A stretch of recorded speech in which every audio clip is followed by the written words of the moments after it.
Welcome to the Aiper Pro Club, and I partnered with Aiper today to help you tackle one of the most critical windows of the entire lawn care season. It's early spring prep, and spring is here. Everybody's out in the yard making the exact same mistakes that are going to haunt them all summer long. Now, I've been doing this professionally for over 20 years, thousands of lawn assessments, and I see the same thing every single spring without fail. So today we're going to be walking through the biggest early spring mistakes. Mistake number one is not removing the deadhead. It's the first mistake, but have you ever noticed how lawns get kind of dingy brown? People leave all that dead brown grass material sitting on top of the lawn and never think about it twice coming out of the winter. The excuse I commonly hear is that the grass usually comes back alive, but the truth is that some of that dead grass matter gets clipped and pushed down into the soil surface, later causing a bigger issue. So it's time to get out there and mow that deadhead off the top and encourage new growth. And this applies to every single grass type. Now, how aggressive you scalp the lawn will all depend on what you're growing. Now, if you've got a warm season grass like Bermuda or this lawn, Zoysia, you scalp it. You drop the mower to its lowest settings, take it all the way down, bag those clippings, and get that material completely off the lawn. Scalping it removes it, exposes the soil to direct sunlight. Soil temps rise faster and new growth emerges earlier and cleaner.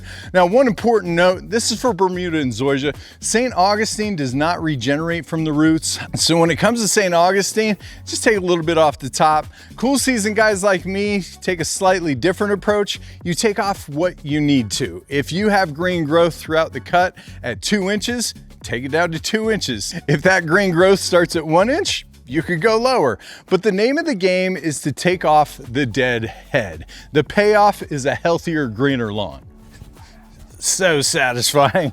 Mistake number two, it's actually having too much debris on the soil surface. You're going to notice brown hazing lawns, they commonly have a hidden problem, and it's the surface debris that is infringing on a few things. First of all, the sun reaching the soil, it doesn't allow it to warm up, and two, providing space for new growth, and it provides a mesh layer where water, it gets trapped in it and can potentially cause fungus. And we can remove this dead layer using one of my favorite lawn tools, which is a dethatcher, but this is absolutely terrible.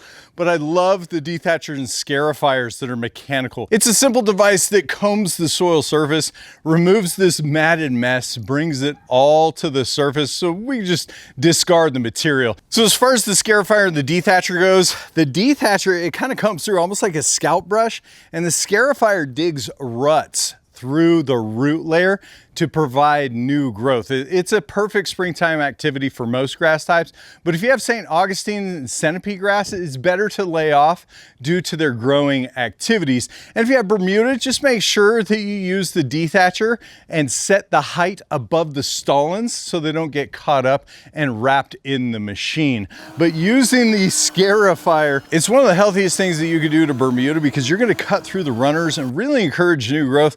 Not to mention, it's extremely satisfying. You get like 2 bumps in color. It just makes it look that much better. Now, mistake number 3, it's the wrong fertilizer or just the wrong timing. This one costs people real money every single spring. They just grab whatever bag is on the shelf at their local hardware store without understanding what's actually in it or their soil needs. And the conversation starts with what's in the bag, specifically the nitrogen source. Urea is one of the most common nitrogen fertilizers you'll find. It's cheap, inexpensive, and generally it works. And it's everywhere, but here's what most people don't know. In cold soil conditions, urea simply isn't available, usually below 60 degrees. The biological process needs to convert into plant usable nitrogen. They're just not happening yet. So what you think you're putting down is actually sitting and doing nothing, or even worse, it's evaporating. A better source called ammonium sulfate and calcium nitrate, they don't have that same cold soil problem. So think of urea like a lock safe. In cold soil conditions, the combination, it just doesn't work yet. So what you paid for just sitting there being exposed, and it can even get washed away before the grass ever sees it. Ammonium sulfate, it converts to ammonium, which actually binds to the soil particles and holds in place until the grass is ready to take it up. Now for alkaline pH soils, the 2000 ammonium sulfate is your best early spring nitrogen source. And for acidic pH soils, soils, calcium nitrate delivers nitrogen without dropping your pH further, gives your soil the calcium it needs for structure. Now, the second part is this, it's soil temperature. You gotta watch the lawn. You're basically gonna start seeing growth in cool season lawns at 40 degrees Fahrenheit, and with warm season lawns, it's going to be around 63 degrees Fahrenheit. Urea typically doesn't start being an active source biologically for the grass until the soil temps hit about 55 degrees Fahrenheit. You can go onto Greencast online, check your local soil temps to make sure that you're using the right type of nitrogen. But it is true, every grass type's different, but you want to focus on soil temperatures and what type of pH you have in the soil. One early trick that you could do to figure out your soil pH is simply go to your local hardware store. If they're using dolomitic lime or even lime for lawns, you commonly in your area are going to have an acidic pH balance. Now, mistake number 4, it's not calibrating your sprinkler heads. Now, this is a common mistake, and a lot of people associate it with flipping the irrigation on in the springtime, just as if they do a light switch to a bedroom and just assume that it's all working properly. Now, heads get knocked out of adjustment over the winter, pressure changes, distribution, it goes uneven, and you end up with dry spots next to the saturated spots. And a simple soil probe test will show you exactly just that, which is why I end up really enjoying these. So what do you do if you have a dry spot? Well, the best thing to do is to not guess, it's to figure it out. So one of my favorite things to do is what's called a water output cup test. You can set these identical containers across your yard in a grid pattern, run that zone for 15 minutes, measure what's in each cup, and if the majority of the cups in the zone are showing 0.15 inches in 15 minutes, that's your average for that zone, which also tells you that you're receiving 0.6 inches per hour. But the real benefit is that you've got 1 or 2 cups that are completely different than all the others. You now know exactly where your sprinklers need adjusting.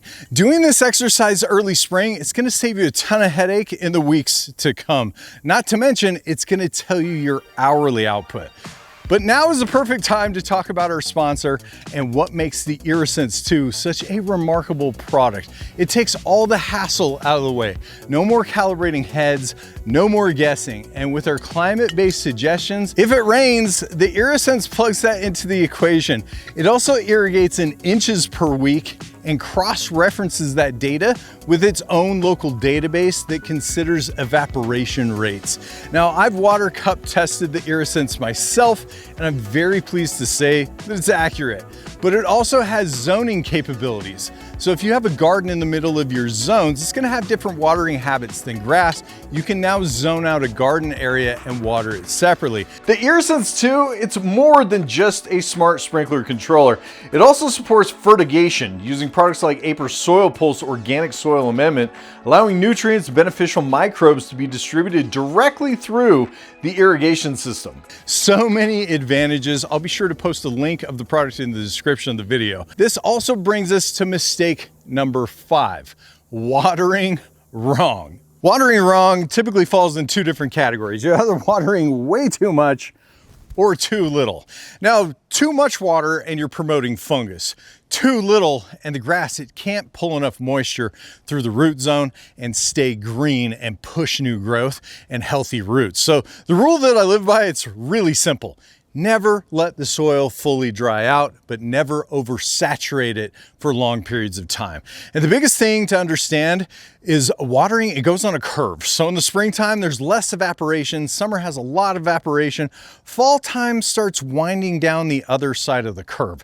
So ultimately, we're just replacing water that evaporates from the soil when we irrigate. And we want a continuous reserve of water in the root zone to keep grass healthy and happy. A simple soil probe test will show you exactly what's in the soil and take the guesswork out of it. So the real question is how would one get their sprinklers dialed in, and how many minutes should you be watering? Well, that goes back to mistake number 4 in performing a water output cup test, figuring out how many inches of water per hour you have coming out. Then you can look up your cooperative extensions department online for how many inches of water per month is recommended in your local area. And I'll be sure to post a link to the cooperative extensions department in the description of the video. Do these 5 things right, and this is the year that your lawn actually looks the way that you want it to. And as per the usual, guys, if you have any questions, comments, or concerns, hit me up down in the comments down below. You know I'd love to help you guys out. Till next time, guys, it's the Pest and Lawn Ginja. We're slaying lawn.